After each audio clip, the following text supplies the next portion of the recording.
नमस्कार, स्वागत आहे तुम्हा सर्वांचे आजच्या नवीन व्हिडिओमध्ये। तर जे लाडक्या बहिणी हा व्हिडिओ बघत आहेत त्यांच्यासाठी अत्यंत महत्त्वाची सूचना आहे। आता ऐन दिवाळी आली आहे, पण दिवाळी आल्यानंतरही तुमच्या अकाउंटमध्ये जे मुख्यमंत्री माझी लाडकी बहीण योजनेचे जे काही पैसे आहेत 1500 रुपये शासनामार्फत मिळत असतात ते अजूनपर्यंत मिळाले नाही का, याबाबत आपण चर्चा करूया। तर बघा, आता सध्या शासनाने नवीन नियम काढलेला आहे। ई-केवायसी सर्वांना बंधनकारक केलेली आहे। जर ज्यांची ई-केवायसी झालेली नसेल त्यांना मिळणार का? तर बघा, जो हप्त्याचा म्हणजे या महिन्याचा जो हप्ता होता आणि मागील महिन्याचा जो हप्ता होता, जर काही लोकांनी ई-केवायसी जरी केली नाही तरी त्यांच्या अकाउंटमध्ये तो हप्ता जमा झालेला आहे। आता ई-केवायसी जर जे पुढील महिन्यापासून म्हणजे लागू आहे, जर ज्या महिलांनी ई-केवायसी केली नाही तर त्यांना पुढील महिन्यापासून जो हप्ता आहे, पुढील महिन्याचा जो हप्ता आहे तो मिळणार नाही।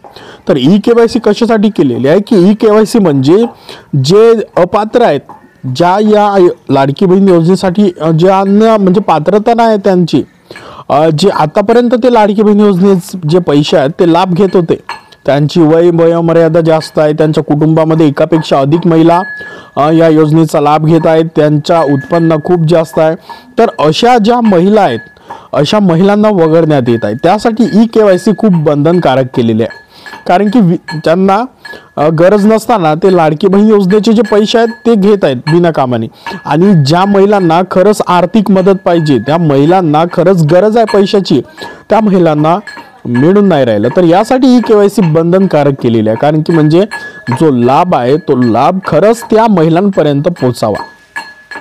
तर आता ऐन दिवाळी आली, तर दिवाळीमध्ये आता ज्यांची अजूनपर्यंत ई-केवायसी झालेली नाही, तर ई-केवायसी अजूनपर्यंत ज्यांनी केलेली नाही त्यांची आपण जाणून घेऊया।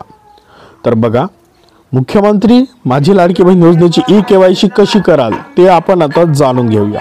साधी आणि सोपी पद्धत आहे की मुख्यमंत्री माझी लाडकी बहीण योजनेची ई-केवायसी करण्यासाठी तुम्हाला कुठेही जायची गरज नाही।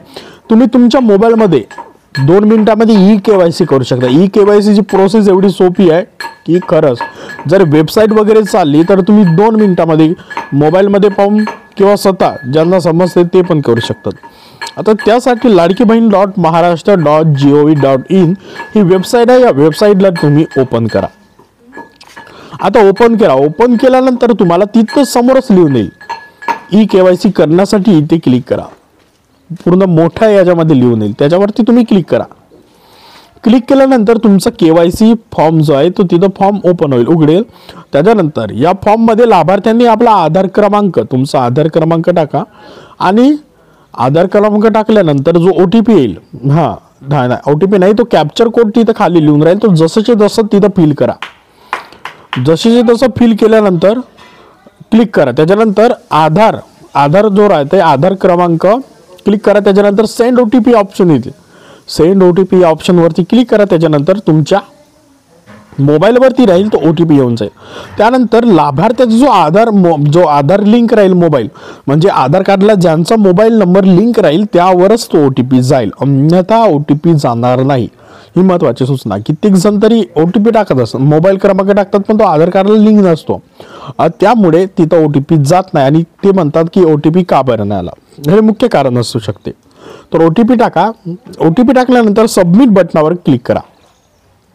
आता सबमिट बटनावर क्लिक केल्यानंतर बघा, मागच्या वेळेस जर म्हणजे तुम्ही केवायसी केले तर तुम्हाला काही प्रॉब्लेम लिहून होते, ते कॅप्चर कोडचं लिहून येत होता, फिल द असे, म्हणजे हे जे वेगवेगळे जे ऑप्शन आहे ते वेगवेगळे ऑप्शन म्हणजे जेव्हा खूप म्हणजे ट्रॉफिक होता, म्हणजे सर्व्हर म्हणजे खूप लाडक्या बहिणी एका वेळेस जे ई-केवायसी करत असतात त्यांच्यामुळे होत होते। आता यानंतर तपासेल की लाभार्थ्यांची ई-केवायसी आधीच पूर्ण झाली की नाही, तिथं तो चेक होईल। चेक झाल्यानंतर जर आधीच पूर्ण झाली असेल तर तिथं सरळ लिहून येईल ई-केवायसी पूर्ण झाली असं लिहून येईल। आता त्याच्यानंतर तुम्हाला तसं मेसेज येईल। त्याच्यानंतर जर तुमची जे केवायसी राहील ते केवायसी पूर्ण झाली नसेल तर मुख्यमंत्री माझी लाडकी बहीण योजनेच्या पात्र यादीमध्ये ते तिथं तपासली जाईल की तुमची अजूनपर्यंत केवायसी झाली की नाही। जर तुमचा आधार क्रमांक पात्र यादीमध्ये असेल, म्हणजे ते लाडकी बहिणी योजनेच्या यादीमध्ये असेल, तर तुम्हाला समोरची जे प्रोसेस राहील, समोरची जे काही प्रोसेस राहील ते तुम्हाला करता येईल, अन्यथा तुम्हाला करता येणार नाही।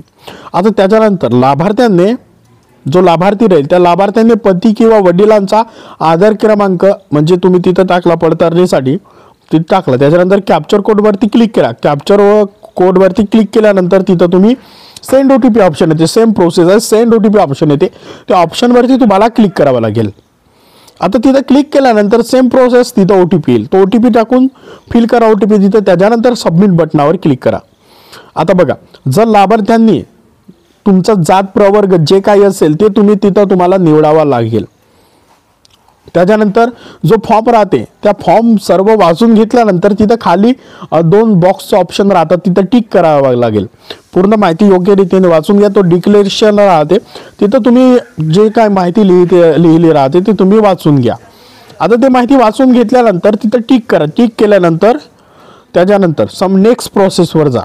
त्याच्यानंतर आता बघा, जे तुमच्या कुटुंबातील सदस्य नियमित कायम कर्मचारी, सरकारी कर्मचारी, शासकीय मंडळामध्ये त्याच्यानंतर उपक्रम मंडळ, भारत सरकार किंवा राज्य शासनाच्या स्थानिक संस्थेच्या सेवेमध्ये सेवानिवृत्तीनंतर निवृत्ती वेतन घेत नाहीत हे खात्री करून घ्या.